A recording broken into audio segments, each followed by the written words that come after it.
this sort of somatic style hip circles. We've done a lot of different hip circles. This one is, you could grab a hold of your hip if you want, pull it up towards your armpit, rock it forward, down towards your feet, and back towards the back wall. So the circle is like if I had a little record player and I was spinning my little record up and forward. So you can let other stuff move. You don't have to keep your torso still or keep your knees still. Your knees can slide.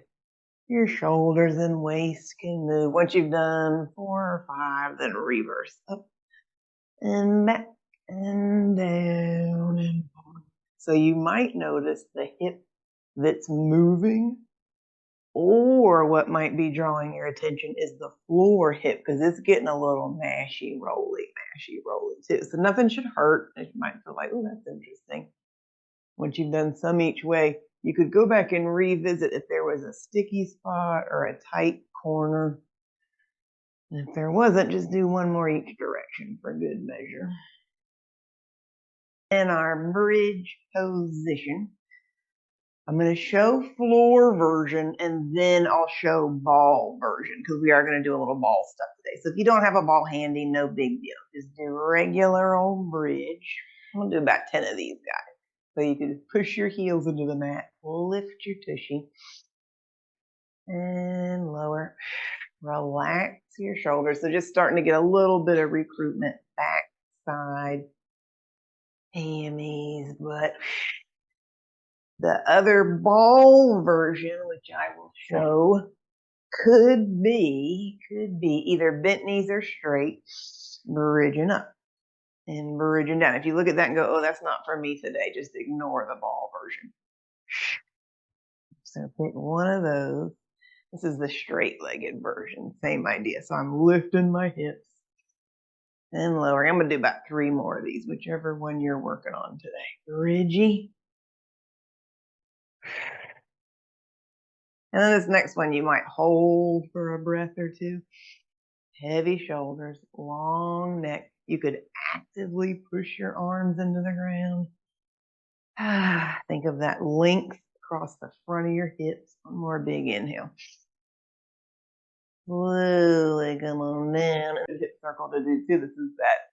Now it's different in that I'm tightening everything up for this variation. And I am letting my leg do a around the inside of my hip. If you want to do a couple of these just to see the difference in what we did earlier, and this one is thinking about mortar and pestle. Your hip is the pestle and your leg is the mortar. Is that the way it goes? And then you can try a couple reverse. So now I'm tensing everything up and trying to work that hip mobility. Oh, this is hard work. 2 or 3 each way, if that is in the cards for you tonight.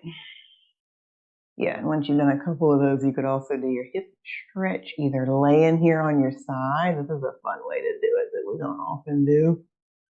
If that's too weird and pretzel-y, you can roll onto your back and do your hip stretch how we usually do it. And breathe.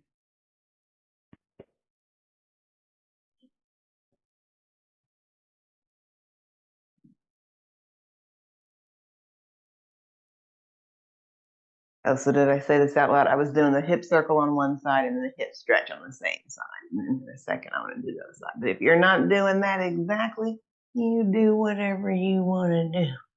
So now I'm on side number 2. This little hippie thingy. So I'm going to tense everything up. You could even push your hand into the ground.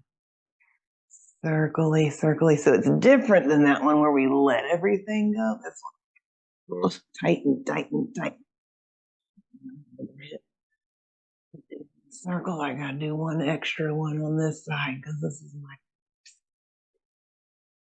And breathe.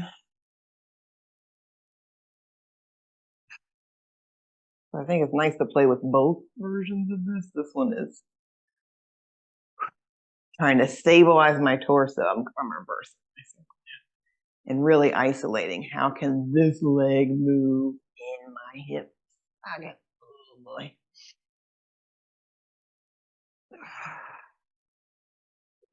sticky spot, you could go back into across your sticky spot.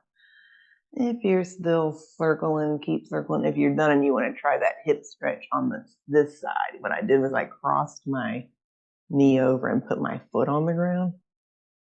You can also lay on your back and do this, or you could do a little pigeon. Yep.